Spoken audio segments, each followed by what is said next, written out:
Quem achou eles, amém. Amém. Vou estar lendo aqui, você acompanha aí com a sua Bíblia aberta a leitura da palavra. Diz assim a palavra de Deus: Então disse Samuel: porventura, sendo tu pequeno aos teus olhos, não foste por cabeça das tribos de Israel? E o Senhor te ungiu rei sobre Israel. E enviou-te o Senhor a este caminho e disse: vai e destrói totalmente a estes pecadores, os amalequitas, e peleja contra eles até que os aniquiles. Por que, pois, não destes ouvidos à voz do Senhor? Antes te lançaste ao despojo e fizeste o que parecia mal aos olhos do Senhor?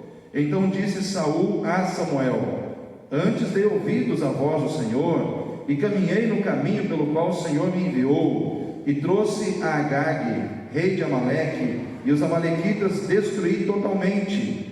Mas o povo tomou do despojo ovelhas e vacas, o melhor do interdito, para oferecer ao Senhor teu Deus em Gilgal. Porém Samuel disse: tem porventura o Senhor tanto prazer em holocaustos e sacrifícios, como em que se obedeça a palavra do Senhor? Eis que o obedecer é melhor do que o sacrificar, e o atender melhor é do que a gordura de carneiros.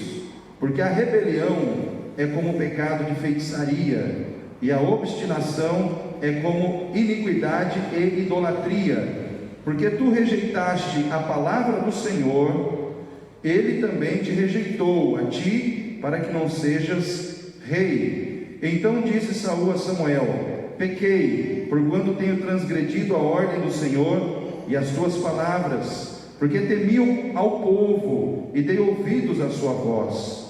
Agora, pois, rogo-te, perdoa o meu pecado e volta comigo para que adore ao Senhor. Porém Samuel disse a Saul: não voltarei contigo, porquanto rejeitaste a palavra do Senhor, já te rejeitou o Senhor, para que não sejas rei sobre Israel. Amém, queridos? Amém, queridos? Amém. Quem está com frio aí? Quem já passou o frio? Estava com frio, mas já passou. Glória a Deus. Queridos, nós estamos vivendo aí dias diferentes na terra, né? Pandemia. Eu nunca tinha, antes dessa pandemia, ninguém nem sabia direito o que era essa palavra, né? As pessoas nem, agora todo mundo fala de pandemia assim como se fosse falar de pão francês, né? Virou uma coisa comum, normal, é o termo pandemia, né? E as pessoas às vezes perguntam assim: nossa, nós estamos vivendo dias tão diferentes, tão difíceis, o que a Bíblia diz sobre isso? Será que Jesus já está voltando, né? O que essa situação está dizendo, né, para nós? Irmãos, eu gosto muito daquela expressão que é dita às igrejas ali no Apocalipse: quem tem ouvidos para ouvir, ouça o que o Espírito diz à igreja. Porque, irmãos, essa expressão, quem tem ouvidos para ouvir, a gente fala assim: mas todo mundo tem ouvido, pastor. Todo mundo tem ouvido, todo mundo tem orelha, né? Tirando os deficientes auditivos, né, que não podem ouvir, toda pessoa normal das suas funções auditivas, ela tem condição sim de ouvir. Mas essa expressão ela tem uma conotação espiritual, porque nem todas as pessoas têm ouvidos espirituais para ouvir o que Deus quer falar. Essa é a situação. Às vezes as coisas estão acontecendo e a gente ignora.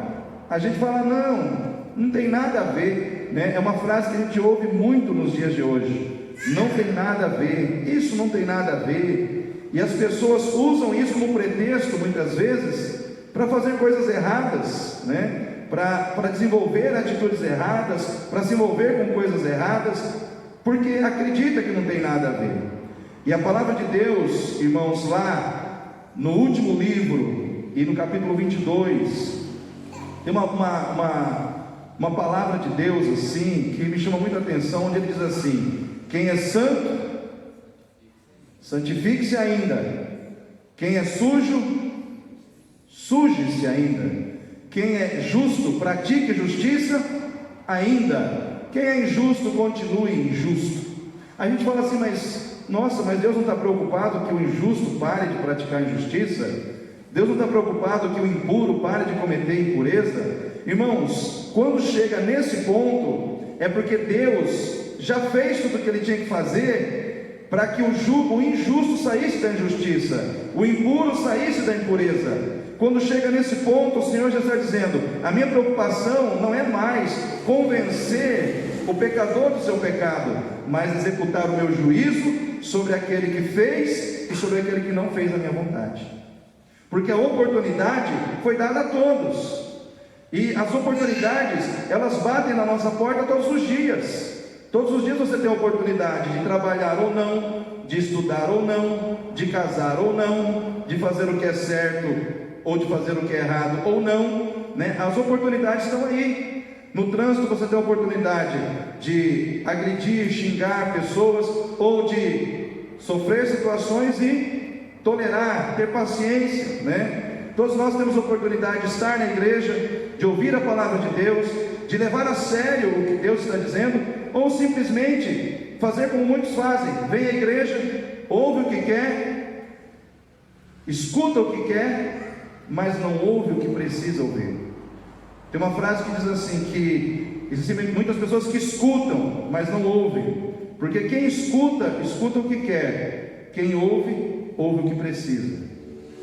E eu digo para você, é uma opção, né? Eu, como pregador da palavra, não posso forçar ninguém a nada. Eu estou aqui apenas para facilitar a sua vida, se você quiser. Esse texto que nós acabamos de ler fala de um homem chamado Saul. Ele foi rei em Israel, primeiro rei.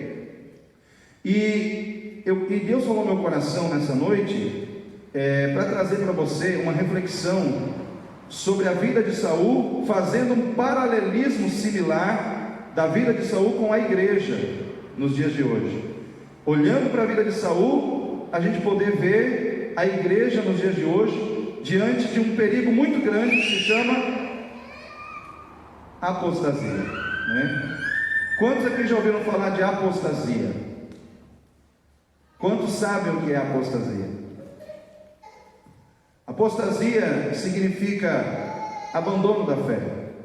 Apostasia significa você conhecer a fé, abraçar a fé, e num determinado momento você desistir da fé e abandonar a fé completamente. Irmãos, existe um paralelismo que nós podemos traçar hoje sobre a vida de Saul e a igreja, com o seguinte tema: a igreja que caminha rumo à reprovação de Deus e à apostasia.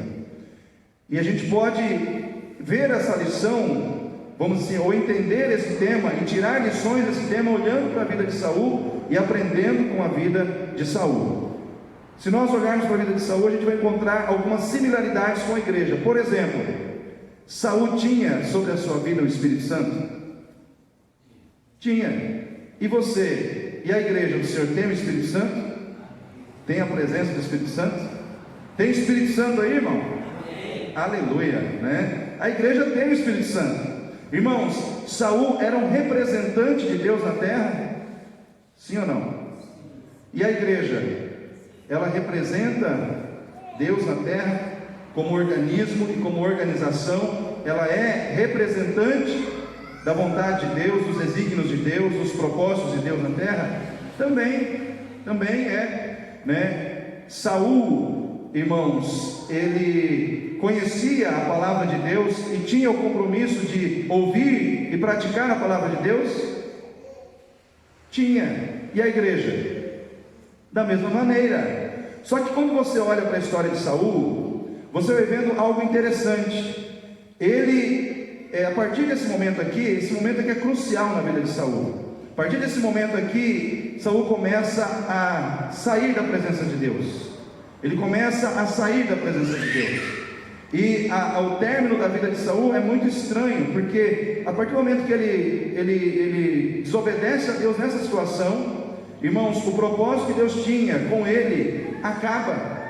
A palavra de Deus diz que Saul rejeitou a palavra de Deus. Isso é forte, porque rejeitaste a palavra do Senhor, o Senhor também te rejeitou. Porque rejeitaste a palavra do Senhor, o Senhor também te rejeitou. É perigoso você rejeitar a palavra do Senhor.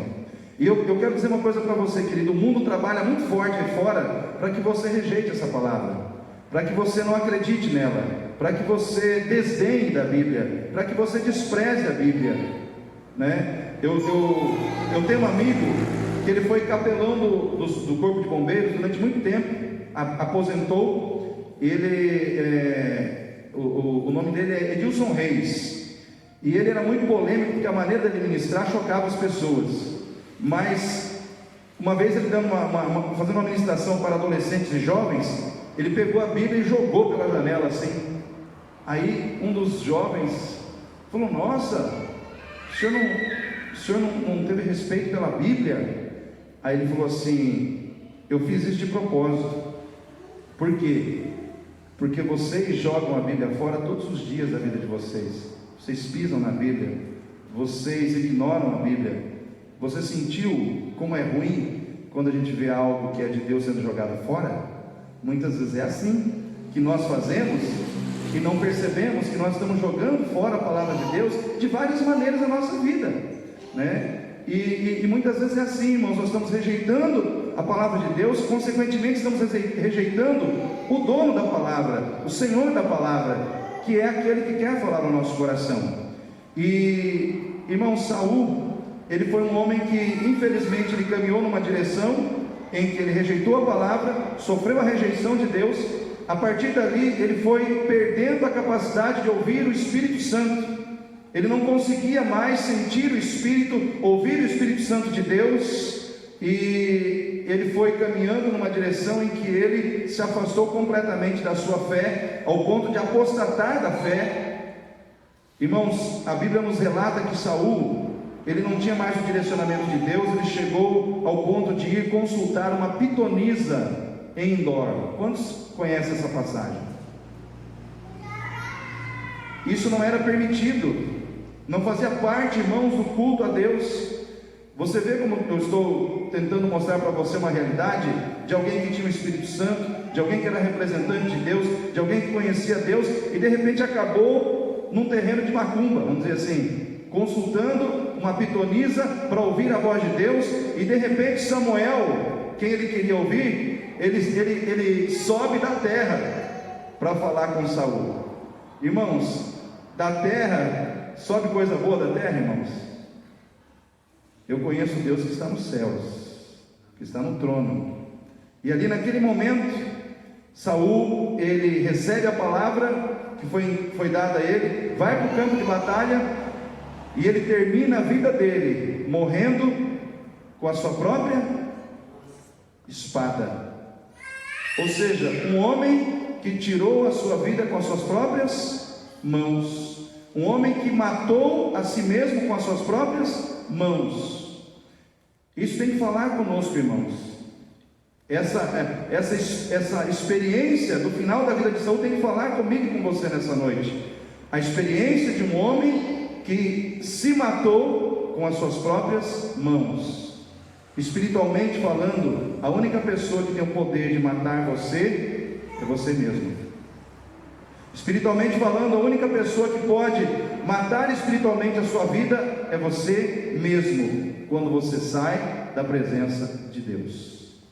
A história de Saul nos ensina que como igreja nós podemos caminhar rumo à apostasia ou à reprovação de Deus. Primeiro, anote aí, quando nós não somos gratos a Deus e não temos aquela preocupação de retribuir a Deus os benefícios que Ele nos tem feito. Quem já foi abençoado por Deus aí?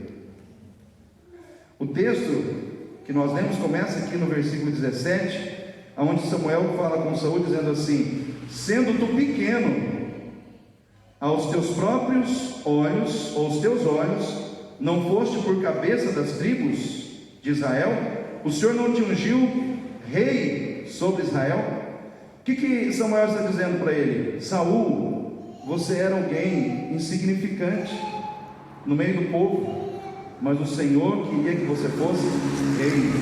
Ele te colocou numa posição de honra, Ele te deu recursos, Ele te deu autoridade, Ele te deu poder. E Saul não estava reconhecendo a sua necessidade de ser grato a Deus por tudo que Deus havia feito por ele.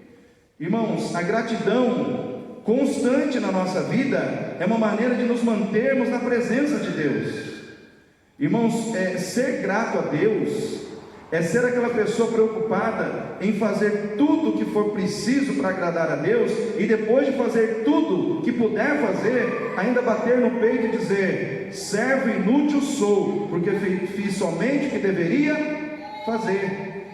O que isso quer dizer? Que ser grato a Deus é você ter a capacidade de agir de uma maneira em que, por mais que você faça para Deus, por maiores que sejam os seus esforços, tudo que você faz você considera pequeno diante do que Deus fez por você na cruz do Calvário.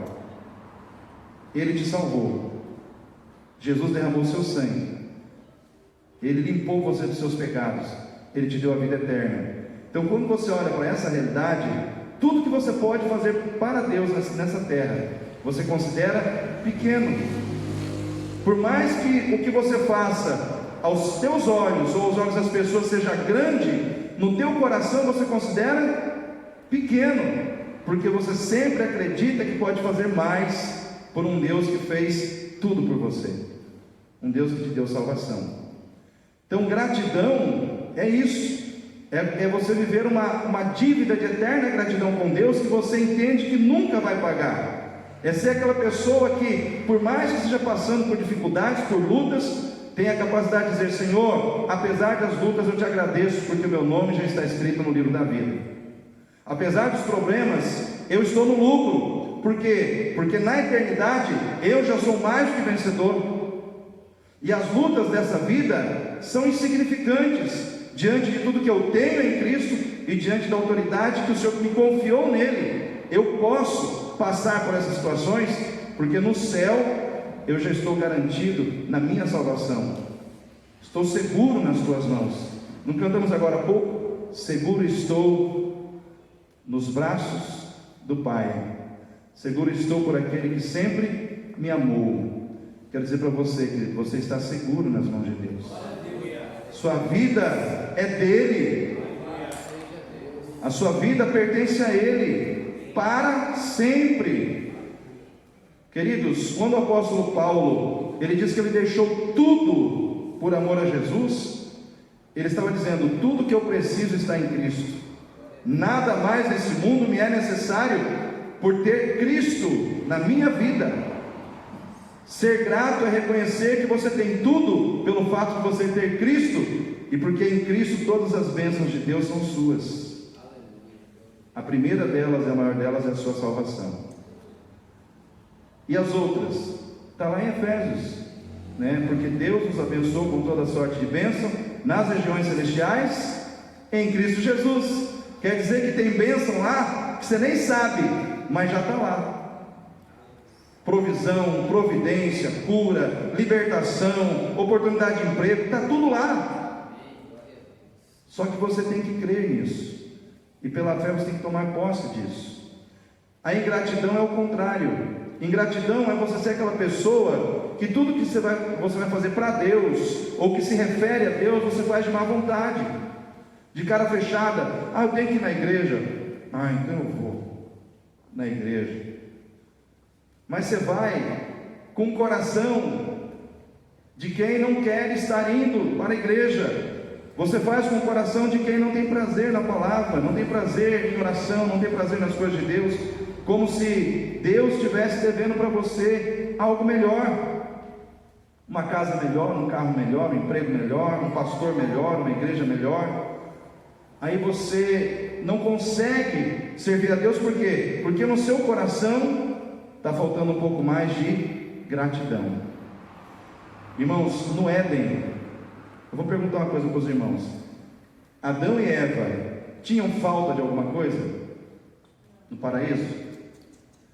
Irmãos, tinha tudo, não faltava nada. Só que Satanás conseguiu colocar no coração de Eva que ela precisava comer do fruto da árvore do conhecimento do bem e do mal, que era o fruto que Deus disse: dele não comereis. Ou seja, tudo o que ela tinha de bom da parte de Deus, tudo que ela tinha recebido das mãos de Deus, ela jogou fora para desfrutar de um prazer momentâneo e enganoso que o diabo colocou na sua frente, e por causa daquele prazer errado, aquele prazer momentâneo, aquele prazer enganoso, ela jogou tudo fora que Deus tinha dado. Irmãos, quantos de nós muitas vezes não somos tentados a fazer isso todos os dias? Porque parece que as coisas que o inimigo oferece, elas são atraentes ao nosso coração, e naquele momento a gente deixa de agradecer a Deus. Saul era rei, ele tinha tudo, ele era alguém que ele tinha um palácio, ele tinha bens materiais, ele tinha tudo isso com fartura.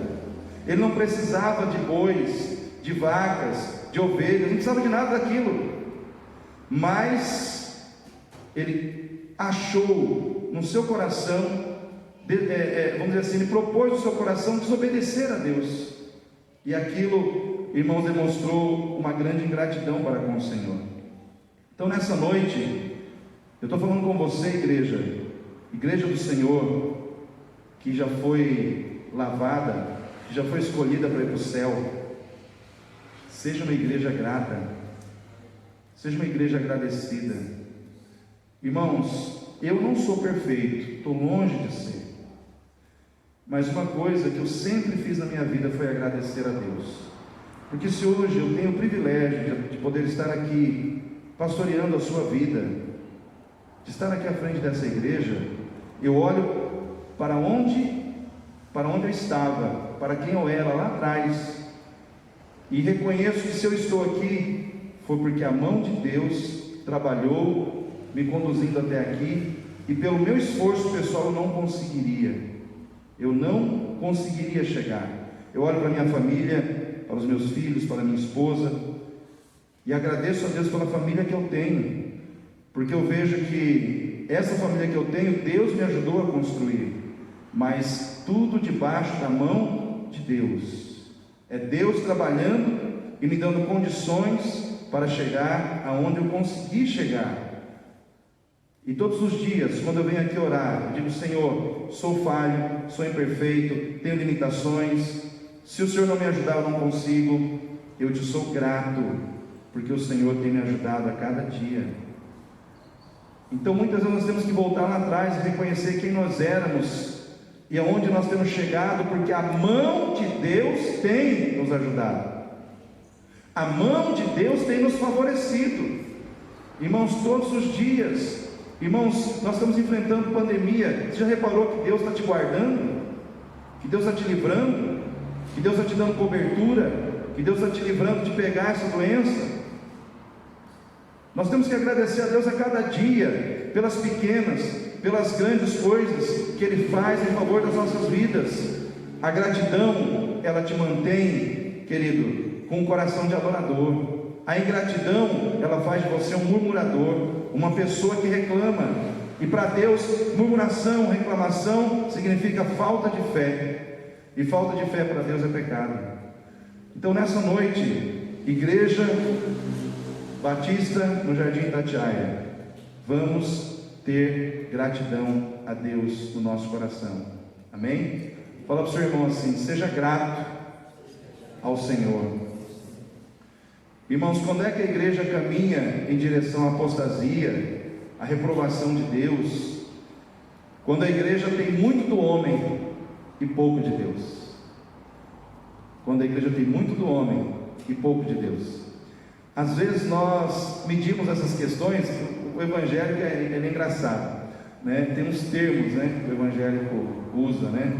A igreja está fria, a igreja está quente, a igreja é do fogo, a igreja não é do fogo. A gente começa a medir coisas na igreja, a gente começa a ser meio que um termômetro espiritual, muitas vezes dentro da casa de Deus, e a gente fala: tem muito de Deus porque tem fogo, tem pouco de Deus porque está fria. E assim a gente vai medindo as coisas. E muitas vezes a gente pode errar. né? Porque muitas vezes aquilo que a gente acha que é fogo é emocionalismo, e a gente se confunde, né? A gente se confunde, porque, irmãos, nem sempre tudo que reluz é ouro, né? Então nós temos que tomar cuidado. Quando é que a igreja tem muito do homem e pouco de Deus? Quando o homem ele quer ser agradado e servido, ao invés de ser desafiado a servir. Vou perguntar para os irmãos: Saul, ele era alguém que ele queria ser agradado e servido, ou ele queria ser desafiado a servir a Deus? Quem acha que ele queria servir a Deus? Quem acha que ele queria ser agradado por Deus? Então a igreja, quando ela está cheia de pessoas que só querem ser servidas, agradadas, satisfeitas nos seus desejos, mas não se preocupam em fazer da sua vida um instrumento para agradar o coração de Deus, muitas vezes essa igreja está demonstrando que ela tem mais do homem e menos de Deus. Uma igreja que tem muito de Deus é o inverso, irmãos. As pessoas estão preocupadas em saber o que Deus quer. O que Deus quer de mim? O que eu posso fazer com os dons, com os talentos, com a capacidade que Ele me deu, com o recurso que Ele me deu? O que eu posso fazer para servir a Deus? Que pessoa eu posso ajudar? De que maneira eu posso ajudar? Pastor, está precisando de mim nesse ministério? Está precisando que eu faça alguma coisa na igreja? As pessoas estão desejosas em servir. Irmãos, a vida de Saul nos ensina que é perigoso a gente só querer ser servido, a gente só querer ser agradado. Tem crente que, se ele não for agradado, que nem uma criança mimada, ele faz beicinho, aí ele fica dodói, aí ele já não vem na igreja, aí ele já acha que não está bom. Se eu for no culto e o pastor não pregar assim, a equipe de louvor não cantar assim, aquele irmão não me der um abraço assim, aquele outro não me olhar assim, eu não vou na igreja. Tem irmão que por qualquer coisinha ele esfria, por quê? Porque não está sendo agradado. E eu vou dizer uma coisa para você, querido: nós não estamos aqui para sermos agradados, nós estamos aqui para agradar aquele que nos salvou, nós estamos aqui para agradar a Jesus, nós estamos aqui para fazer a vontade dele prevalecer na nossa vida. A vida de Saul nos ensina que é perigoso essa situação de querer fazer com que as coisas aconteçam sempre do nosso jeito. Deus falou: tem que ser desse jeito, vai, passa o fio da espada em tudo. Ele chegou lá e falou: esse é o jeito que o Senhor quer, eu vou fazer do meu jeito. E do jeito dele Deus não aceitou, irmãos. Do jeito dele Deus não aceitou. A igreja muitas vezes ela tem muito do homem e pouco de Deus, quando os rituais da fé são colocados acima da obediência à palavra.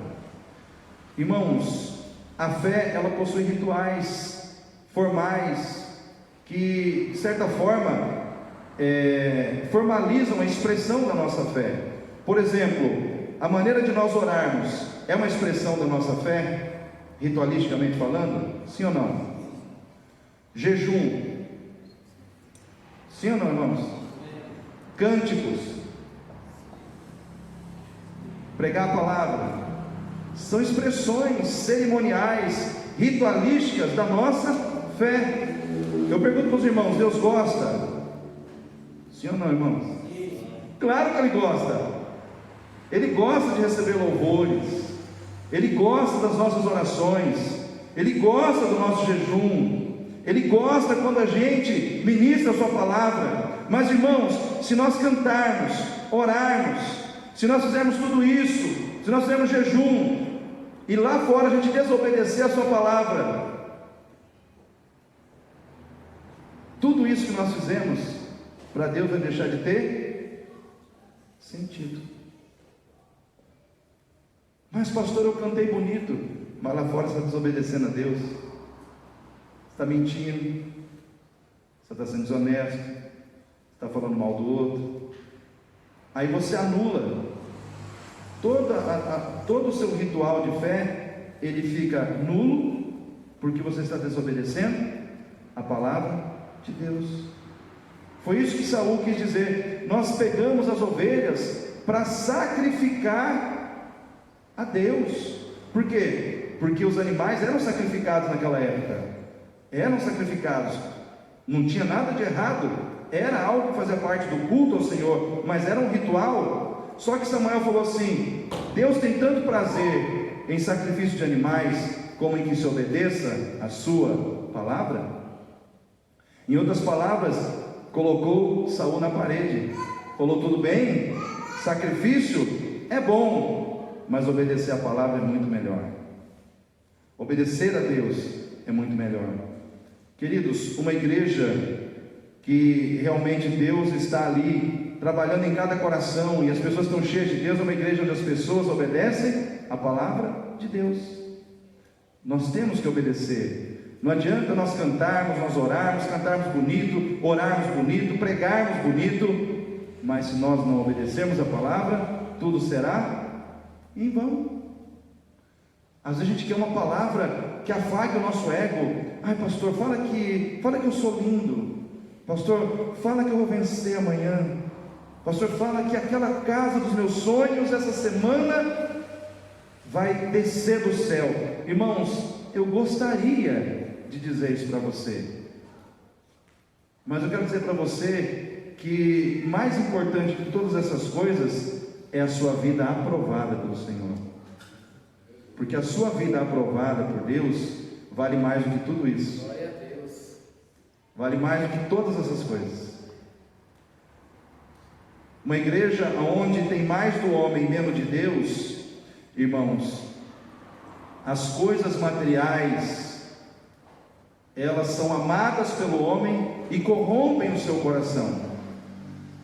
Uma igreja onde existe muito do homem e pouco de Deus, o que é material fala mais alto. O dinheiro, as posses, as riquezas, fala muito alto ao coração das pessoas.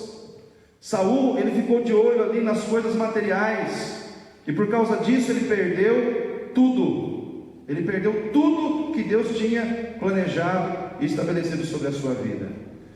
Irmãos, a corrupção, ela fez de Saul um oportunista. O que é um oportunista? É aquela pessoa que se aproveita da situação para levar vantagem, muitas vezes ferindo princípios éticos, princípios morais. E Saul, ele teve uma vitória que Deus deu para ele, e em cima daquela vitória ele quis levar uma vantagenzinha por trás.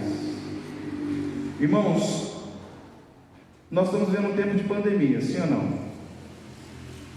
Será que nessa pandemia teve gente que foi oportunista, que levou vantagem em cima da pandemia, em cima dessa crise? Será que em algum momento a gente teve aquela experiência de comprar um álcool gel superfaturado?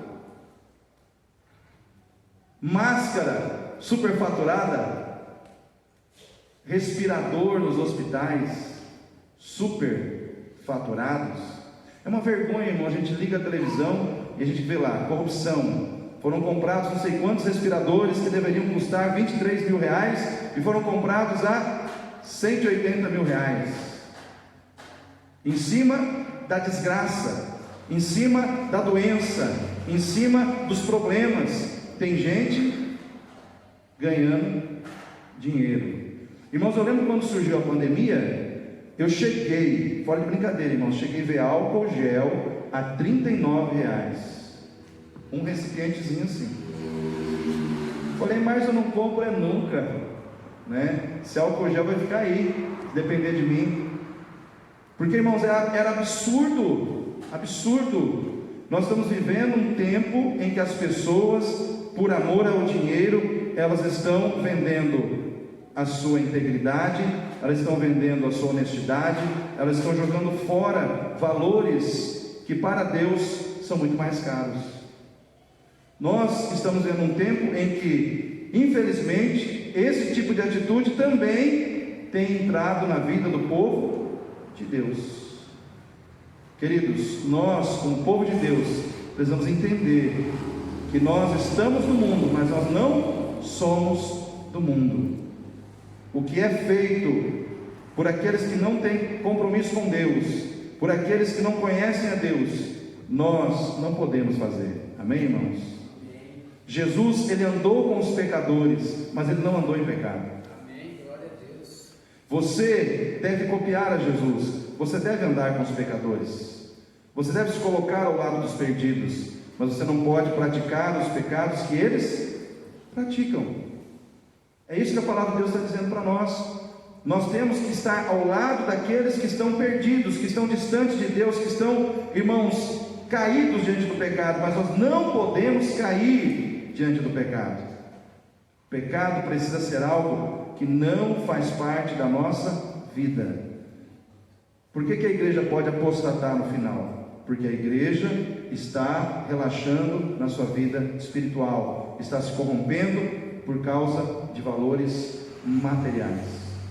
Irmãos, Deus vai dar uma peneirada na igreja. Deus vai usar esse tempo para dar uma peneirada na igreja, para ver quem é da fé e quem não é, quem é realmente firme e fiel a Ele e quem não é. Nós precisamos entender que todos nós que estamos aqui, nós vamos passar por uma provação de fé. Às vezes Deus vai permitir faltar dinheiro no teu bolso, para ver como é que você vai se comportar. E agora? Agora Jeová é o teu cavaleiro, Jeová Jireh, o Deus da providência. E é nesse momento que aparecem propostas indecentes. Sim ou não, irmãos? A proposta indecente, ela não vai aparecer para você quando você está com o bolso cheio de dinheiro. Vai aparecer na hora em que você estiver precisando dele. Aí o capeta bate um botãozinho lá no inferno e manda alguém te oferecer algo que não é lícito, que não é correto. E aí você vai ser provado. É simples assim. Irmãos, nós que estamos aqui precisamos ter essa visão. Terceiro, irmãos, a igreja ela pode caminhar rumo à apostasia quando existe dissimulação no coração do povo de Deus. O que é dissimular? O que é uma pessoa dissimular? Uma pessoa dissimulada. O que é uma pessoa dissimulada? É aquela pessoa que ela está do seu lado, ela ri, ela chora, mas você não sabe se ela está rindo de verdade, se ela está chorando de verdade. É aquela pessoa que ela não mostra verdadeiramente quem ela é. A pessoa dissimulada, eu vou descrever assim numa frase só: é a pessoa que perdeu a capacidade de sentir dor na consciência. Porque quando a gente erra, a gente sente dor aonde? Na consciência. Você tem consciência para isso. A sua consciência ela te acusa. E nós que somos espirituais, o Espírito Santo ele toca na nossa consciência. Aí você, puxa, eu errei, preciso consertar isso. Esse é o trabalho do Espírito Santo. Ele vem, ele nos convence do pecado, da justiça, do juízo. Ele incomoda a gente quando a gente erra. Mas a pessoa, quando ela entra na dissimulação, ela erra, ela não sente nada. Não sente nada. Não sente tristeza, não sente dor, não sente nada, né? É aquela pessoa que ela perde a capacidade de sentir tristeza, constrangimento diante dos seus erros. E Saul, irmãos, ele estava nesse nível. A palavra de Deus nos diz que quando Samuel começa a apertar Saul, ele começa a dar várias e várias desculpas, mas ele não reconhece o seu erro. Ele fala: não, eu cumpri o que Deus mandou. Eu cumpri, eu fiz como Deus mandou. Aí Samuel aperta e de novo fala: não, mas eu poupei aqui o melhor do gado e tal. Aí Samuel aperta mais um pouco. Aí ele fala: eu errei, porque o povo queria, então eu fiz como o povo queria. Mas ele não age assim porque ele estava arrependido. Ele age assim porque ele estava com medo da consequência. Aí eu vou fazer uma pergunta para você agora. Vocês acham que tem muito crente que está na igreja e seguindo a Deus por medo de ir para o inferno, ao invés de estar com Deus porque ama a Deus? Aí eu pergunto: Deus quer que você ande com Ele porque você tem medo de ir para o inferno? ou que você ande com Ele porque você o ama, porque Ele um dia te amou. Nós temos que entender isso. Por que eu estou na igreja? Deus quer ser alguém temido, né? Se você não fizer o que eu quero, eu vou mandar você para o inferno. É assim que Deus quer ser reconhecido, irmãos? Não. Deus, Ele quer que você o ame, que você reconheça que Ele te amou e que agora você precisa amá-lo como filho em Cristo Jesus. Você pode ter a preocupação de não ir para o inferno? Sim, porque Deus, Ele é verdadeiro, Ele revela para cada um de nós que existe um inferno, e vai para lá aqueles que não quiseram andar com Ele. Mas a minha preocupação maior deve ser servir a Deus, porque eu amo a Deus, porque eu quero agradar a Deus, porque Ele merece o meu amor, e eu tenho que amá-lo, né? Como resposta ao amor que eu recebi dele. Saul, ele não estava arrependido sinceramente, e esse é um grande problema da igreja de hoje. Tem muita gente dentro da igreja que, quando é confrontado com o pecado, a pessoa, ela não se arrepende sinceramente. A Bíblia diz: aquele que confessa o pecado e deixa, alcança a misericórdia, mas aquele que encobre a sua transgressão nunca prosperará. O que Deus quer de mim e de você? Perfeição? Não, porque Ele sabe que a gente não é perfeito. Ele sabe que a perfeição não está em nós, está nele. Mas o que Ele quer de nós? Quebrantamento de coração. Senhor, eu errei, me perdoa, de coração. Quando você faz isso, Deus te perdoa, Deus te recebe, Deus te aceita.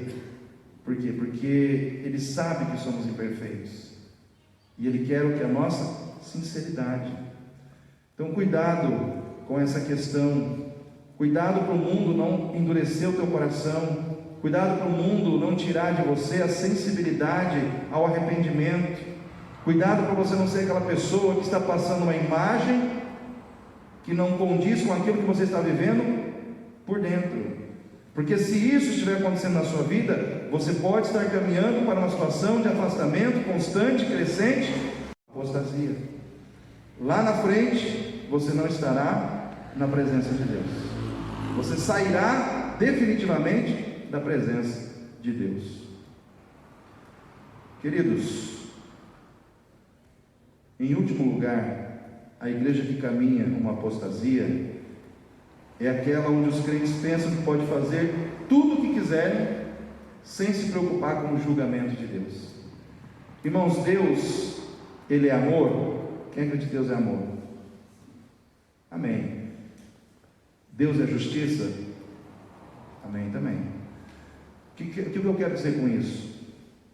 A Bíblia diz que nos últimos dias haverá um julgamento. Deus vai julgar a todos nós.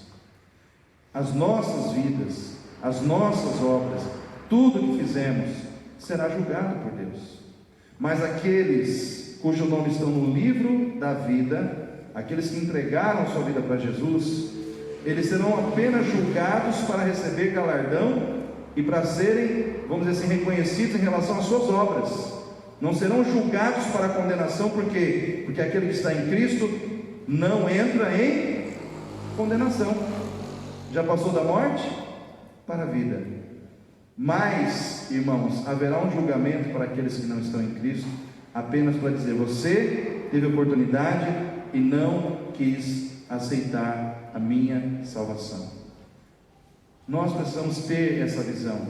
Nós estamos aqui, Deus julgou Saul, e o veredito foi: você foi reprovado.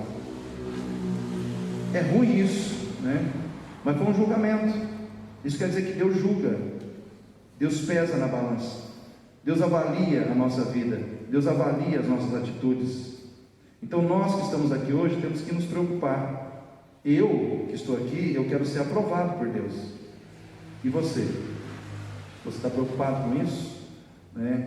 Então eu quero deixar no seu coração essa palavra para que você reflita nessa noite. Nós estamos vivendo um tempo em que Deus está chamando a igreja dele para Ele. Deus está chamando cada um de nós para Ele. Deus não quer te perder para o pecado, Deus não quer te perder para o mundo, mas você precisa responder a Deus. A resposta, a capacidade de responder a Deus está na tua mão. Deus não vai fazer tudo sozinho. Existe uma parte que cabe a você. Arrepender de pecados cabe a você. Dizer sim a Jesus. Sim, Jesus, entra na minha vida, seja o meu Salvador, seja o meu Senhor, cabe a você. Deixar para trás práticas que não agradam o coração de Deus, cabe a você. Deus não vai fazer isso por você, porque Deus, irmãos, Ele não manipula as pessoas, Ele fala com elas. Amém? Deus fala com as pessoas. O Senhor Jesus diz assim: eis que estou à porta e bato. Se alguém ouvir a minha voz e abrir a porta, eu entrarei, e com ele eu cearei, e ele ceará comigo. O que o Senhor está dizendo? Eu não vou arrombar a porta, eu estou batendo. Se você abrir, eu entro. Se você não abrir, eu não entro. Em outras palavras, Deus está dizendo: você tem livre-arbítrio, você pode escolher, você pode decidir a sua vida, o destino da sua vida, a vitória que Deus quer dar a você, depende também de você, depende da sua decisão. Então nessa noite eu quero que você fique em pé, eu quero que você se coloque diante de Deus.